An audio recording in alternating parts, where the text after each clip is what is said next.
Ako po si Xavier Daniel Cheng, currently the owner of Ions Food Products. Ang main products po namin ay frozen goods and meron din po kaming baked products po, which is yung merengue po na ako po mismong gumagawa at saka gurgurya po. Usually po kasi ang merengue po na mabibili po natin, usually po tulad po sa palengke, malalaki po siya tapos colored siya kaso wala siyang added flavoring. Ang akin po kasi, linalagyan ko po siya ng flavoring po talaga. Yung merengue po kasi nagawa ko po, carefully piped into little pieces po siya para mas mabilis po lang siyang makain. Tapos crunchy po siya to the taste. Tapos nagme-melt po siya kapag nakakain nyo na po siya. Ang available products po natin currently ay vanilla, orange, lemon, ube, coffee, matcha, and strawberry po. Main delicacy po kasi ng vegan po talaga is vegan longganisa po, tsaka bagnet. More on kasi sa souvenir stores po yung pinagbibigyan ko po. And since sweets naman po usually ang hinahanap ng mga turista po, siguro po dahil doon nakakaano naman po ako, nakakabenta po ako kasi medyo affordable din naman po kasi yung price range ko po.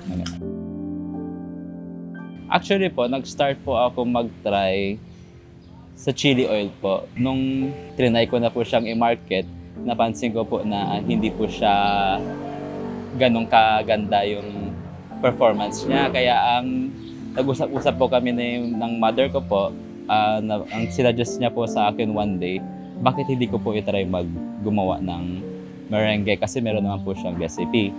So ayun po, doon na po ako nag-start, trinay ko po siya, nag-work naman po, tapos trinay ko na po siya i-market po. Naghanap po ako ng resellers po dito sa vegan po. Unang pinuntuhan ko po si Tongson's Vegan Royal Bibingka po sa bungad po ng heritage area po. Tapos pumayag naman po sila. And from there, naghanap na po ako ng iba't ibang pwede ko pong bigyan.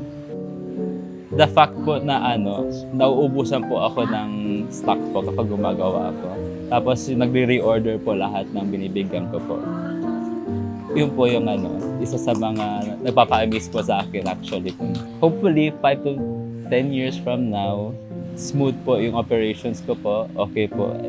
Every time pa nag-manufacture po ako ng products ko, adi-dispose ko po kaagad. Madi-distribute ko po lahat sa lahat ng pinagbibigyan ko. Tapos, hopefully, madadagdagan rin po yung customer base ko. And siguro, sana po, makilala po yung brand po namin dito sa vegan din po talaga. Kung ikaw po ay sa isang posisyon na feeling mo nasa stuck ka ngayon, tulad ko po noon, it's never too late naman po na mag-try po ng something new. Find a hobby, try to work on it, and see if you can capitalize on it po.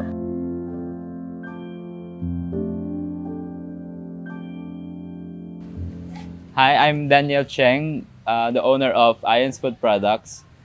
We specialize in making frozen goods and baked products such as meringue and gurgurya, and our products are protected by PhilPet.